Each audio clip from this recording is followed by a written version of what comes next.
Hello, everyone, and welcome to eSpeaks, the show where we unpack the biggest ideas shaping enterprise strategy and performance. I'm your host, Corey Knowles, and today we're exploring the power of openness, how an open data ecosystem accelerates AI innovation. So as enterprises race to harness the potential of AI, from model development to real-time analytics, many are discovering that openness isn't just a philosophy, it's a competitive advantage. To help us break it all down today, we're joined by Dr. Chris Hillman, Global AI Lead at Teradata. Chris has spent his career helping global organizations operationalize data and AI strategies across hybrid cloud environments. At Teradata, he leads efforts to make enterprise AI faster, more open, and more scalable through connected data ecosystems. Dr. Hillman, welcome to eSpeaks. Hey, thanks. Nice to be here. Thanks, Corey. Excellent. We're sure glad to have you. Well, Chris, I guess let's start with the big picture. Why has openness become such a crucial success factor for enterprise AI today? Yeah. Okay. So I think as a business, as a top priority, you've really got to be ready for what's coming next, and it's really hard to tell what's coming next, right? Because it's difficult to tell what the big players in AI are working on in their R&D labs. You can check academic research and see what you think is coming down the line. But, if you were reading about transformers back in the summer of 2022, I doubt you would have foreseen ChatGPT. Not many people foresaw that and the impact it was going to have. Agreed. And, if you look at smaller scale models, things like Hugging Face, there's new stuff every day. Are we at the end of the line with transformer-based models? I don't think so. I think they're amazing. There's lots of development, but there will be something else along the line. It may be an evolution. It may be something completely different. But I'm not actually in a position to tell you what that's going to be. And I'm pretty sure most people working AI in business, in departmental data science teams, they can't tell you either. So you've got to be open to whatever's coming next, and that has to reflect not just in the ecosystem, and it's got to be in the ecosystem and the company mindset. Otherwise, you're going to miss out. You've got to be able to switch, go with a new direction, new method, new type of model, and at least to test it out, even if ultimately you decide to stay where you are. Because another thing to consider actually is that data science is an inherently creative role, and if you fix everything down, if you lock it too rigidly, you've stifled a lot of that, and that you're losing the superpower you employed those people for in the first place there. That's true. That's very true. And, I love what you said about how things are changing so fast. It really is a tough time, and smaller models are dropping nonstop. I check a giant list every single day, and I'm trying a lot of local ones quite regularly. So when you talk about open ecosystems, what does that actually mean in technical terms, like architecture, tools, mindset? Yeah, I think ecosystems, to me, me and my team were more users rather than builders or architects. So we do have a lot of influence in the design and the choices, but ultimately those decisions are made by others. So for me, it's all about access to the tools I want. So most of the work my team and I do is in the pre-sales area. And we do a lot of fact-finding and investigation. And I always remember this was a while back, talking to the head of data science, large telecom company. And I said to him, what tools do you use for data science and model training, and what applications do you use? And he basically said, we use one of everything and two of some of them, because anything that's out there, we're using it. So true. Yeah, exactly. And anytime somebody new joins, they bring something else with them, Mm-hmm. And I was thinking, how do you reconcile that, the possibility that anyone coming into the business is skilled in a different tool set? And I know we've kind of converged on Python. We don't see R that much out in the field, apart from like really specific companies where stats is super important, like it should be. But it is mostly Python, but I still want the ability to use pretty much whatever coding tools and libraries, whatever I want, basically. Yeah, that makes a lot of sense. Yeah, you don't want to be strapped in too much. Yeah. How are organizations balancing that need for flexibility with governance and compliance? Yeah, I I want the ability to use pretty much any tool, and it's important to the team, but I get it. That creates a potential well, it's an actual nightmare. It's not a potential nightmare. And I think one of the ways you can mitigate that is to fully separate discovery and evaluation from production. So the idea is you've got a clear production environment where things are conformed. You can have all these different tools for working things out, trying new technologies, libraries, methods, but when you push something into production, there's a set plan, set methodology, set of tools, production platform that's capable of doing everything you need to do. Because what it means is whoever's doing the evaluation work, I really try not to say playing around because it kind of belittles it, and it's really important. Yeah, but it is kind of playing around. That's fair. Anyway, yeah, exactly. The people doing that. They can have the mindset that they know that route to production. They've got it in their heads. When I've done this, I've done that. If the business accepts it, that's where it goes. That's what I have to have in place for someone else to accept it.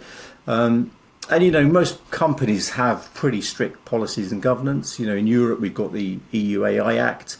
That has to be complied with if you're working with anyone that's in the European Union, whether you are or not yourself. Then there's things like guardrails models, and if you have, anyone who's in this area really needs to get up to speed on guardrails at the moment. It's that upcoming area, yeah, for sure. And so, from your perspective, then, what are the risks of not adopting some type of open approach in today's AI landscape? So I think it's pretty clear to me that you can get stuck in a dead end. You can be late to market with innovation. I know there's kind of commercial issues around this, like vendor lock-in, stuck in contracts and that kind of thing. But, for me, key consideration is I want to use new stuff when new stuff comes out. I don't want to have to retool or reconfigure and all that kind of thing. So staying open, like I say, is as much a mindset as it is a technology play. Everyone in IT, the architects, they have to accept this is the way we want to work as well. That makes sense. Well, let's talk a little about what it's like to build an open data ecosystem. And I'm curious about Teradata's partnership with AWS. How does this joint ecosystem you have embody openness in practice? Yeah, I mean, we've got a really good partnership with AWS. There's a lot of interoperability between our tools. So, if you think about it, Teradata at its heart is a database, and it runs on SQL. Yeah. So we have a Python interpreter for SQL. It's a bit like, imagine like PySpark, but it's for SQL.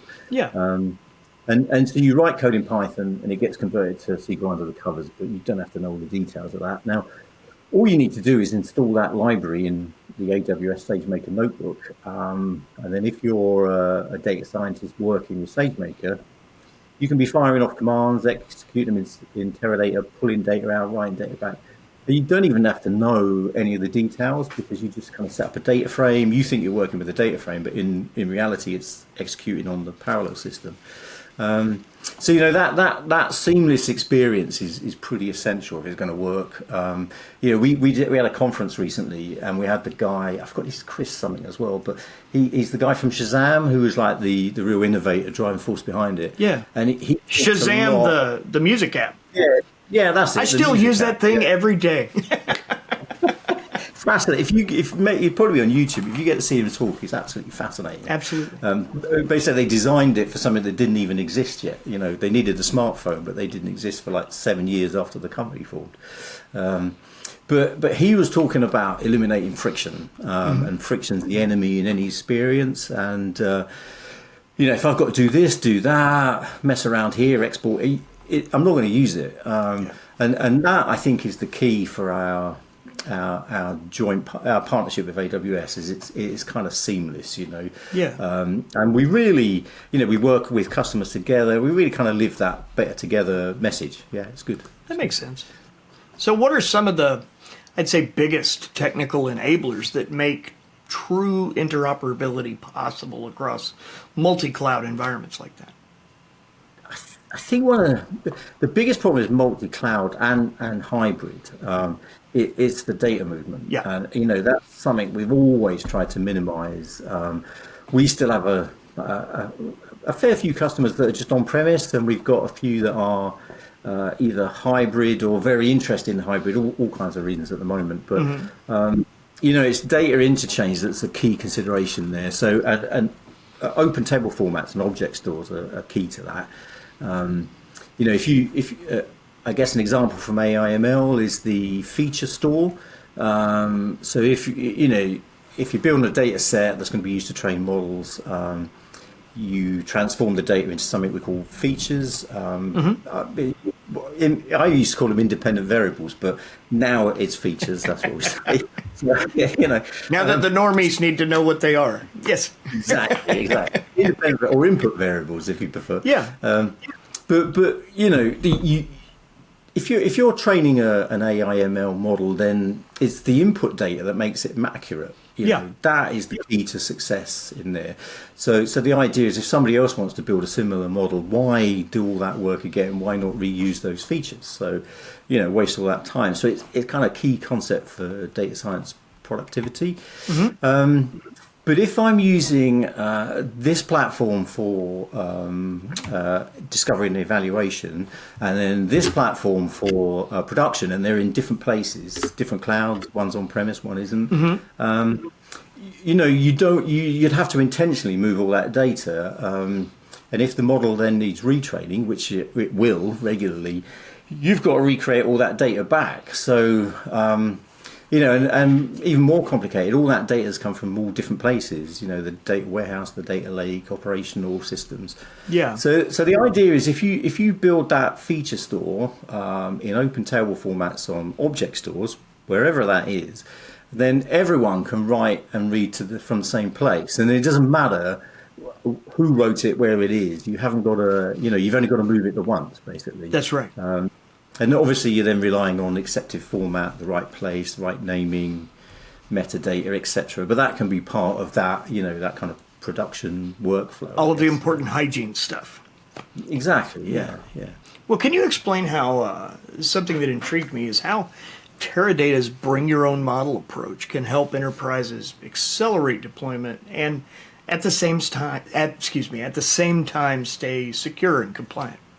Yeah, so BYOM, as we always call it, bring your own model. It's kind of it's been a key thing for us, because we realised quite early on, our system's parallel, and any algorithm you want to run on it, you have to, if you want to train a model, you've got to rewrite it to run in parallel, which is no easy feat. So we realized we were never going to keep up with open source, Python libraries, and to be honest, we don't really need to or want to. Yeah. So, thinking about how you can use any tool to train and evaluate models, how do you get it into one place for production? And that's what BYOM is. So you take a trained model, export it to a common serialization format. You heard of PMML, predictive model markup language. And then the newer version is ONNX, Open Neural Network Exchange. And then there's formats coming out. There's like GGUF, the GPT generated unified format. Yes. I think that's called. Yeah. That's what I run so often on my local computers. Yeah, right. So the idea is, you export your trained model to that common format, then you can import it to a different platform to use it for inference. Yeah. And it works really well for traditional ML, like regression. Nothing wrong with a bit of regression. SVM, and it works for the bigger ones like ensemble models like XGBoost. And it also works for the models that you find on Hugging Face. So things like these smaller task-specific language models. Like they might do vector embedding creation, topic detection, very specific thing. Very niche. Yeah, exactly. And things like image classification, those models are small now because they've been sort of optimized for mobile phones. So what I really like about it is, when you import it into a system, you've basically broken all of the dependencies on what was there before. So you don't, if the discovery system is using Python 3.6 and your production 3.7, or this library, that library, it doesn't matter, because the format kind of takes that all into consideration. You know, the execution part of that ONNX or PMML, that works now. So you've kind of really split the two environments, which is just perfect for production. It sure is. And then I guess for us, the superpower, why would you use Teradata for this, is that, you know, the inference part is typically embarrassingly parallel. So it's like, you know, data, function, output. And we're set up as MPP. So if you've got 1,000 units of parallelism, you can run 1,000 inferences at the same time. So that's, you know, that's why you might look at that as a way to go. Yeah. That makes sense. Well, I'd like to maybe share some real world innovation stories along the way. Are you able to share an example of an enterprise that's leveraged an open Teradata ecosystem to scale AI faster? Yeah, I mean, we've got some great. I mean, it's one thing I particularly like about working at Teradata is the customers you get to work with and the massive data sets and I'll crazy bet. stuff. Yeah, but a good example that people might not have heard of is the lottery corporation, sorry, TLC in Australia. Okay. It's the Australian National Lottery, really successful. They've been a long time customer of ours, particularly for data management, because they handle and analyze like masses of data. And a lot of its customer data set has to be really secure. But they now use Teradata as the AI production platform that, you know, using the things we've been talking about. So Yeah. they've got a great data science team there, really innovative, and pretty much everything they do is Python running on AWS instances. So, you know, a lot of them have got their own version, their own instances. So they've got their playground. They can do what they like. Yeah. When it comes to production, they manage their entire system in Teradata, and they're running things like next best offer, churn, engagement, and early interventions are really important thing for them. So they're checking for like things like harm, gambling addiction, that kind of stuff. Real serious problems that they work hard to mitigate. And they use that BYOM method to put everything in production. So they get the scale and speed, and then the enterprise readiness, and they still get all that freedom from being able to do what they want in native Python. So yeah, it's a good system. That's awesome. How do you think openness impacted outcomes like time to insight, data accessibility, maybe governance? Yeah. I mean, another good example is Raiffeisenbank. Now, that's Austria.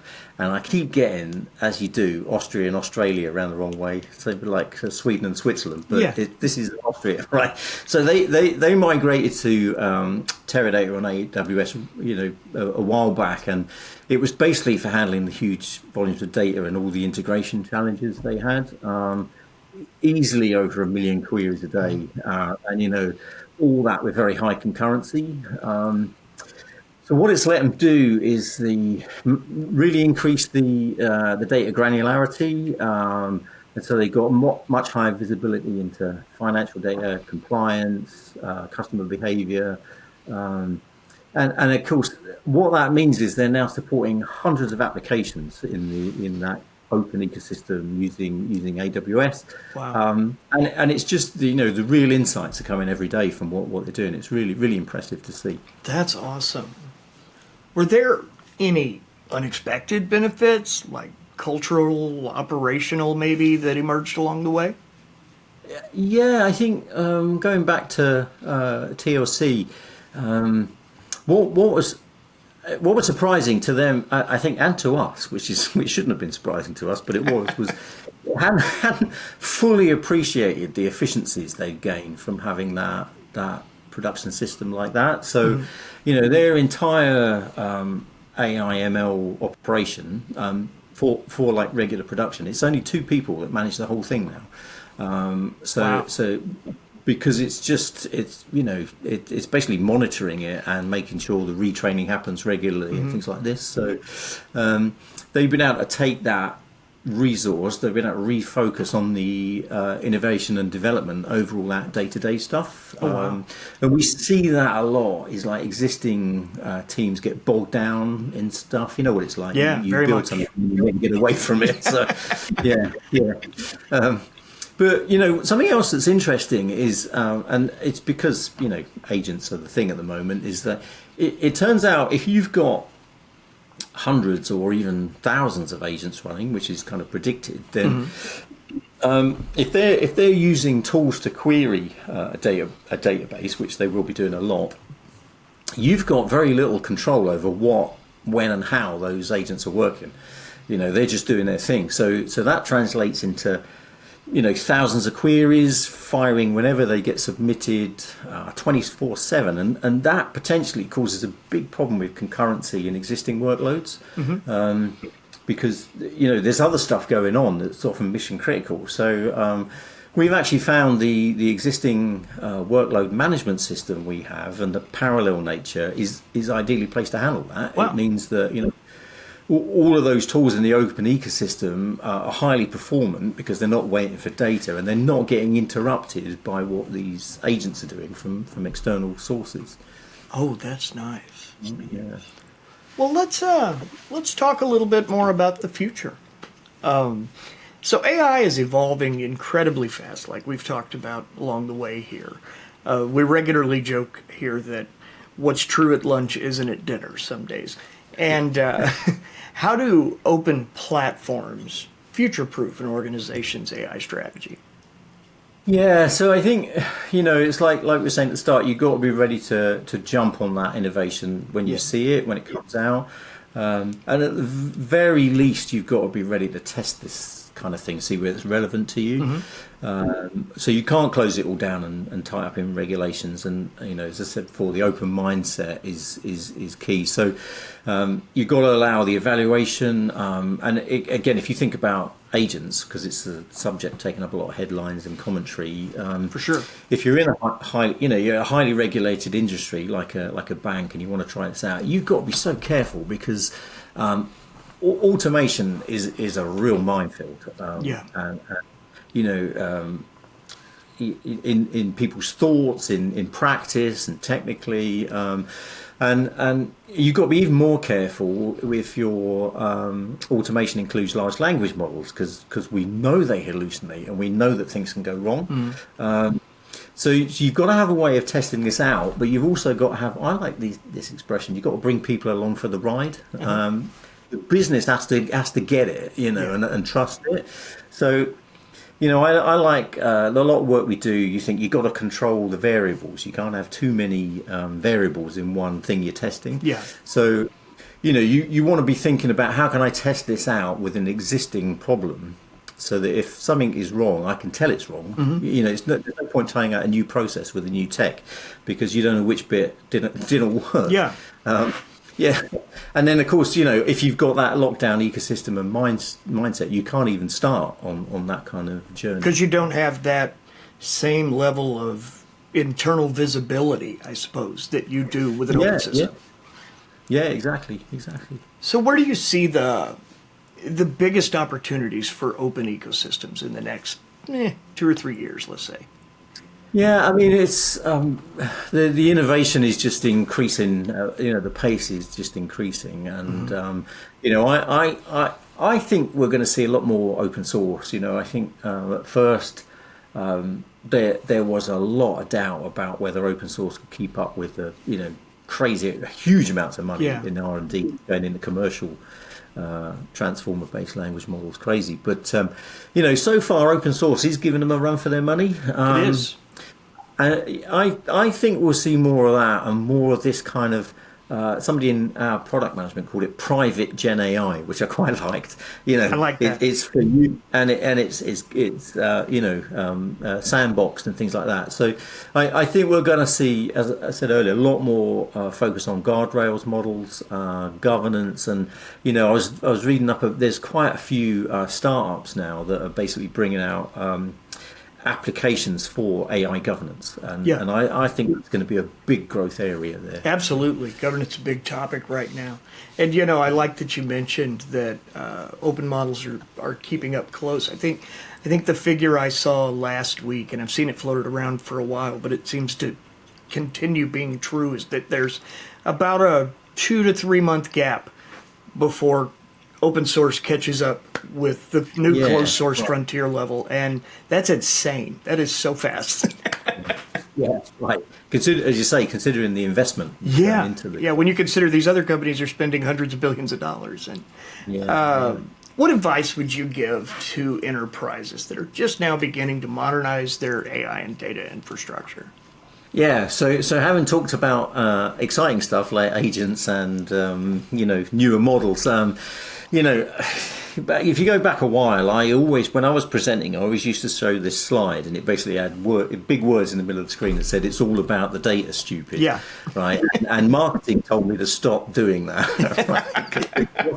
In the brand guidelines. But it is. But it's true. It's still. You can do whatever you like with AI, but if you haven't got the data accessible, if it's not trusted, if you can't find it, if it's not catalogued, we've been showing some great demos recently using just a simple MCP server and a language model and query a database in natural language, and it works brilliantly. It's really smart and everyone's impressed. But if you really want that to be reliable, if you want your non-technical people to have natural language access to a complex data set, the data's got to be sorted in the first place. All the metadata about those tables and columns has got to be present, because otherwise that LLM is just gonna make up what it thinks the data's about, and you'll get results whether they're right or not. And we've even seen it where it makes up the results completely. So you've got to have a serious look at data quality and the way it's structured. And it's always a scary subject, and there's always people looking for shortcuts, and you don't have to do this the way we did 20 years ago. You don't have to go and start from scratch, because the AI tools are there to help now. So you can create an agent to do the work for you. It's not hard. You could do it in an afternoon, come up with a data quality agent, as long as you know what metrics you're checking for. And it's not that hard to come up with an agent that will look at an existing schema, the set of tables, and give you at least 80% of what you need. I think that's the main advice. Get that sorted, because once you've got that sorted, you can do amazing things with AI. But if the data's wrong, you'll get the wrong answer and sort of, discredit yourself right at the start. So that's the Yeah, and if there's anything we know, it's that most data is a mess. Most companies, data is everywhere, coming from a million different sources in a million different formats. And that's very much the go-to is get your data house in order, and then build as you wish. Yeah. And unfortunately, it's not the most exciting message, but it's the right one. It's the right message. I agree. I agree. Yeah. Well, that brings us to the end of today's eSpeaks. I want to give a huge thank you to Dr. Chris Hillman for joining us and shedding some light on how open ecosystems are really powering that next wave of AI innovation. Chris, before we go, where can our audience learn more about, or even try these ideas out in action? Yeah, I mean, obviously, Teradata.com, there's, we've got all the information on there. You can actually try this out. We've got, an environment, you can start up a 2-node system and try all this out. So that's just clearscape.teradata.com. ClearScape's kind of the brand for all of our AI capabilities. So yeah, clearscape.teradata.com, and you can get a free account and try it all out, or contact us on LinkedIn.